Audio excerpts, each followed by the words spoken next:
So India is all set to take on England in the second test at Edgbaston with day one scheduled to start very shortly. Shubman Gill and his men are coming off a disappointing loss in the first test at Headingley, remember, where India became the first team in history to face a loss in a test match after scoring 5 individual centuries. Now it seems that India will have to make certain changes as far as the playing 11 is concerned. While many changes in the batting order are highly unlikely, of course, the batting lineup also did very well as far as the last test is concerned. Arshdeep Singh could finally make his debut in whites. We could need somebody like him. Remember, there's also a question mark over whether Bumrah will indeed play this test match. He's only going to play 2 more of the remaining 4 test matches. So are we going to blood in Arshdeep is the big question. Will Ravindra Jadeja, for example, sit out for a Washington Sundar? That remains to be seen.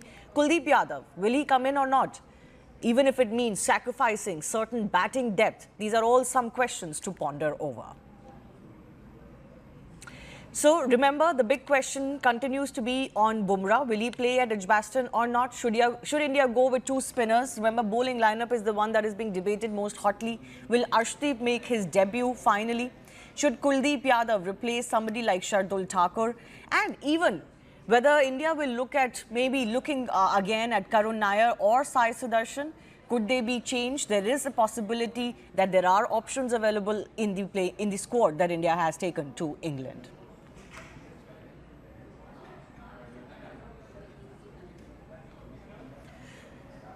Let's take a quick check of a possible 11. Of course, there are permutations and combinations that can be looked into. The focus will be on the bowling lineup. First of all, there are jitters, of course, in the Indian camp because Shubman Gill hasn't really said whether Bumrah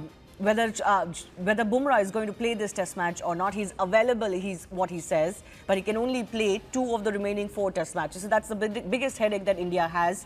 We saw that without him, it could have been worse as far as the last test match is concerned. Let's go across to Atul Vasan, former India cricketer, joining us. Atul, what's your sense? Do you think many changes are required? Maybe 1 or 2 changes are required? See, no, there's too much chat about one player. I think, which is, quite a compliment to Bumrah because he's a genius, but doesn't, put a good light on your team that, just so heavily reliant, and especially when you don't have 2 big guns who have carried the weight of all the pressure in the past, Rohit and Virat not being there.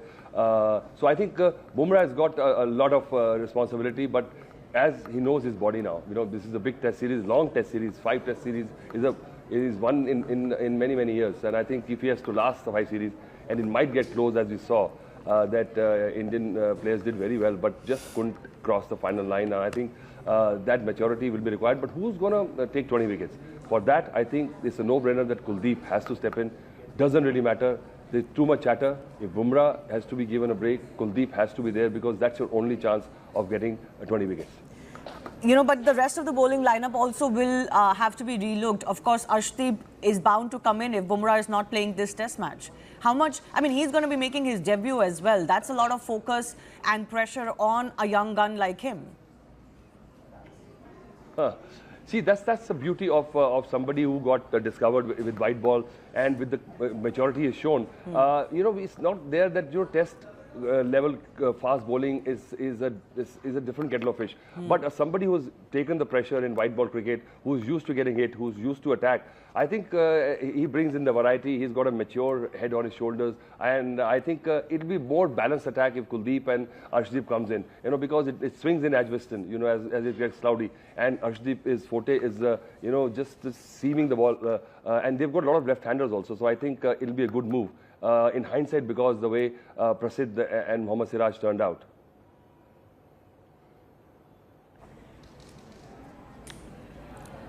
As far as the overall balance of the bowling side is concerned, do you think India missed that second spinner? I mean, I don't see a scenario where India would like to drop somebody like Ravindra Jadeja in a test match in England. I mean, he has more experience than anybody else who could come in his position. But do you think India would like to risk that at all? Handsome is what handsome does. So I think Jadeja has done a lot. And now you can see that his potency is depleting. Even on the fifth day pitch, he could not turn the ball. And that shows that his wickets in the last 5 test matches is dismal.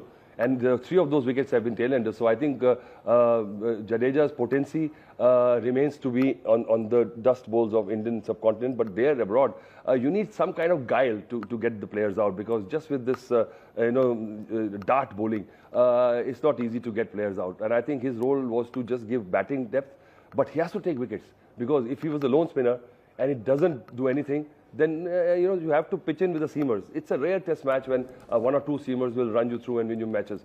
But overall, if you see, you have to last, you have to go take the game deep, and spinners, even part-time spinners like England, might just play with Joe Root, because they want to bolster their pace attack. So I think Jadeja has to sit out for me, because you can't keep on playing on your previous achievements. And on that day, the best suited 11 and the players in form, no matter how unknown they are, they have to play.